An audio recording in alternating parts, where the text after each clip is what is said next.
오늘 대장동 일당 중에 유일하게 재구속이 된 김만배 씨의 또 첫 재판이 열리는 날이기도 합니다. 재구속됐을 때 김 씨의 모습을 보겠습니다. 검찰의 구속 필요성에 대해서 어떻게 소명하셨을까요? 검찰 주장 중에 무리하다 생각되는 거 있으면 한 말씀 해주시죠. 연전이 범죄 수익 은닉에 대해서는 부인하십니까? 이재명 측한테 돌아가는 돈은 없으셨습니까? 두 번째 구속 갈림길인데 한 말씀만 부탁드립니다. 자, 오후 2시에 첫 재판이 열립니다. 재판을 열리는데 과연 무엇이 쟁점인가? 이거 좀 궁금해집니다. 이번 재판의 쟁점은 뭡니까, 김광삼 변호사님? 일단 뭐 구속 만기를 풀려났다가 다시 구속이 됐지 않습니까? 근데 지금 재판 자체는 범죄 수익 은닉 규제법 위반과 관련된 거야. 이게 새로 기소가 됐어요. 380억과 관련해서 이걸 이제 수표로 여러 개 쪼개서 뭐 동창에게 뭐 숨겼다랄지 이런 내용이고 또 이에 관련돼서 도와줬던 사람들이 지금 같이 구속돼 있거든요. 네.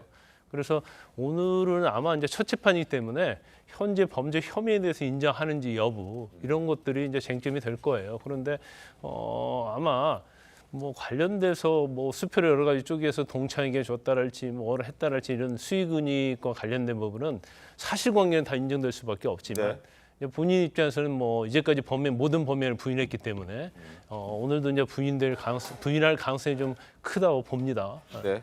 그래서 앞으로 재판은 뭐 계속 진행될 수밖에 없는데 네. 제가 볼 때는 뭐 범죄 혐의에 대해서는 유죄 판결 가능성은 굉장히 높지 않나 싶습니다. 알겠습니다. 그런데 김만배 씨가 보석을 신청했다고 합니다. 그리고 공교롭게도 김용 전 부원장도 보석을 신청했는데 하루 차이로 두 사람이 거의 동시에 보석을 신청했다는 소식이 전해드렸습니다.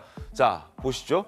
김용 전 부원장 지난해 11월에 구속이 됐고 김만배 씨는 지난 2월에 재구속이 됐습니다. 지난달 31일 두 사람 모두 하루 차이로 보석을 신청했습니다. 검찰에서는 이거 받아들일 수 없다는 입장입니다. 정진상, 김만배 접촉한 정황도 있고 만약에 이 두 사람들이 보석이 된다고 하면 그래서 풀려난다고 하면 증거인멸 우려가 있기 때문에 이거 받아들일 수 없다라고 얘기하는데 재판부가 판단할 일이긴 합니다만 어떻게 될 것 같습니까? 뭐 모르겠어요. 이제 재판부가 어떻게 판단할지 모르겠는데 일단 이제 김용 부원장에 대해서는 이제 구속 만기가 다 됐거든요. 네. 구속 만기가 됐을 때는 이제 일반적으로 변호인이 보석을 신청하고 네. 또 뭐 석방하는 경우가 있죠. 또 만약에 이제 보석이 받아들이지 않는다 하더라도 구속 만기가 6개월이거든요. 기소된 뒤로부터. 그리고 6개월 되면 당연히 법적으로는 석방을 해야 돼요. 뭐 유동규랄지 뭐 다른 사람들 똑같이 했지 않습니까? 네. 그런데 이제 김용 부원장 같은 경우는 이런 측면이 있죠. 그러니까 6개월 안에 아예 선고를 하는 방법이 있고 그렇지 않고 지금 보석 청구가 들어와 있는데 김용 전 부원장에 대해서는 추가적으로 또 검찰에서 기소한 건이 있어요. 네. 그래서 일반적으로 이런 사건에서는 구속 만기로 풀어주지 않고 네. 그 사건 가지고 다시 구속을 해서 구속을 연장을 합니다. 네. 그러면 6개월 더 재판을 할 수가 있죠. 그래서 제가 일반적인 거에 측면에 의하면 네. 만약에 그 전에 선고를 하지 않는다고 한다면 네. 다시 영장을 발부해서 구속 기간을 연장할 것이다 이렇게 보고요. 네. 그다음에 김만배 씨 같은 경우는 지금 구속된 지가 얼마 안 됐어요. 네. 새로 구속된 지가. 그래서 2월이기 때문에 아마 보석 신청을 한다 하더라도 보석을 기각한다랄지 아니면 선고하면서 그때 기각할 가능성이 상당히 크다. 그렇지만 이제 재판 그 변호인들 입장에서는 사실 자기가 의뢰한 피고인은 하루라도 빨리 나오고 싶어 하거든요. 그러면 재판부에서 보석을 기각하든 아니면 인용하든 일단 한번 기회를 갖자. 이제 그런 취지에서 보석을 신청하는 경우가 굉장히 많습니다. 알겠습니다. 상황을 좀 지켜보도록 하겠습니다. 그리고 정진상 전 실장의 재판에서도 이러저러한 얘기들이 좀 많았는데요. 지금 정 전 실장 측 변호인과 검찰 측에서도 설전이 벌어졌습니다. 유동규의 변심 전 증거가 제출돼야 한다. 검찰이 취사 선택했을 수 있다. 그러니까 정 전 실장 입장에서는 검찰이 진술을 선택적으로 재판장에서 얘기를 하고 있다라는 겁니다. 유동규 전 본부장이 진술을 한 차례 번복하지 않았습니까? 과거에 했던 얘기도 재판장에선 얘기를 해야 된다 이런 주장을 하고 있는 겁니다. 검찰은 반대 입장이죠. 선별할 이유가 없다. 그 이유 자체가 없다. 추가 증거 요청은 재판 지연 전략에 불과하다. 그래서 재판부는 전체 상황을 확인하기 위해서 진술 조서를 제출해라 뭐 이렇게 얘기를 했다고 합니다. 이 상황을 좀 어떻게 봐야 돼요? 원래 유동규 전 본부장이 작년 9월부터 진실을 털어놓기 시작했다. 본인이 이런 식으로 얘기를 하고 있잖아요. 네. 그래서 지금 정진상 전 실장이 얘기하는 거는 9월 이전에 그러니까요. 털어놓기 전에 이제 정진상, 김용 뭐 이런 사람들에 대해서 유동규 전 본부장이 뭐라고 검찰에서 얘기를 했는지 그래야 그거를 우리가 봐야 방어권을 행사할 수 있다. 뭐 이런 주장이에요. 근데 이제 그 검찰 측에서는 아니 그거 우리가 뭐 누락시키고 그런 거 없다 이런 입장이거든요. 근데 어차피 재판부가 제출하라고 하면 제출을 해야 돼요. 네. 그렇기 때문에 저는 검찰이 이 부분과 관련해서 거짓을 재판부에 얘기했을 가능성은 없다고 보고요.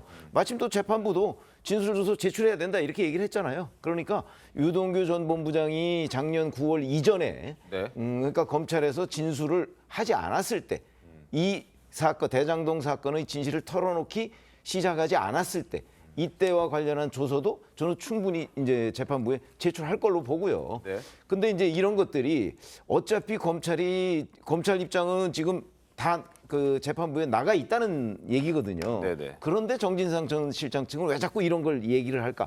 그걸 이제 검찰은 지금 재판 지연 전략이다 이렇게 보고 있는 겁니다. 아니 근데 이 지금 이 내용만 보더라도요. 재판부부터 보시면 이 전체 상황 확인을 위해서 진술조서를 제출하라고 합니다. 지금 재판부는 무엇을 판단하냐면 검찰이 제시하는 것들은 유동규 씨의 진술입니다. 진술이 바뀌었잖아요. 그러면은 재판부는 유동규 씨의 진술의 신빙성을 판단하는 겁니다. 그러기 위해서 변호인 측에서 정진상 변호인 측은 그럼 이 바뀌기 전과 후의 진술 증거들을 봐야만 재판부가 그거를 보고 나서 정말 유동규 씨가 제대로 된 진술을 하는지 이걸 믿을 수 있는지 판단할 수 있는 거예요. 매우 단순하고 명확한데 지금 검찰 자체는 발을 빼잖아요. 소멸할 이유 없다. 추가 증거 요청은 재판 지연 전략이다. 저런 얘기할 필요 없습니다. 그냥 재판부가 말한 대로 바뀌기 전과 바뀐 후를 제출하면 됩니다. 왜 그걸 가지고 피하죠? 저는 그런 부분을 이해할 수가 없다고 봅니다. 지금 언론이랄지 이제 기자들의 그 사법 시스템에 전문성이 없어서 근데 기사가 제가 틀린 게 좀 많이 있다고 봐요. 그런가요? 패널들도 마찬가지고 일단 저것은 이제 재판 일반적으로 무죄 취지의 주장을 하잖아요. 네. 그러면 증인 중에 한 명이 자기의 불리한 증인 중에 한 명이 경찰이나 검찰에서 전에도 조사를 받은 것 같은데 네. 진술 조서를 받은 걸 하나만 낸단 말이에요. 네. 그러면 그 전에 진술이 번복된 경우에는 그 전께 조사받을 수 있지 않느냐. 그게 있다면 그걸 내달라고 일반적으로 피고인 측에서 주장을 합니다. 네. 근데 원래 검찰의 유죄 입증의 책임은 검사에게 있는 거예요. 네. 그래서 검사가 수사를 했는데 네. 유리한 게 있고 불리한 게 있어요. 네. 그럼 검찰은 유리한 것만 내면 되는 거예요. 사실은 법적으로는. 그러면 검찰이 불리한 것은 피고인 측에서 내야 하는 게 맞죠. 그렇지만 이제 피고인 측에서는 그걸 사실은 확보하기가 굉장히 어려워요. 네, 그래서 네. 종종 지금 이런 일이 발생을 하거든요. 네. 그래서 일단 정진상 측에서 그런 주장을 한 거죠. 아니 이전에는 정진상이 유리한 진술만 하다가 바뀌었기 때문에 그 전에도 조사하는 것이 있지 않느냐. 그러면 그걸 내달라 이렇게 요청을 한 거예요. 그래서 요청했다고 해서 반드시 검찰이 낼 필요는 없습니다. 네. 왜냐하면 입증 책임은 검찰에게 있기 때문에 단지 있는데도 안 내면 법원에서 저 뭐가 있는 거 아니야 하면서 분리할 수는 있겠죠. 그렇지만 반드시 내야 할 의무는 없는 거예요. 재판부가 내라고 했으니까 뭐 그렇죠. 이제 근데 이제 검찰에서는 아니 우리가 수사한 이후에는 그 전에 조사한 거 없다, 다 냈다 이렇게 얘기했기 때문에 검찰에서는 내지 않겠다는 거죠. 없기 때문에. 그러면 현재 이 상태에서 이제 재판부가 이제 판단할 것이다. 가능성이 크다 이렇게 볼 수 있어요. 알겠습니다. 상황을 계속 지켜보겠습니다.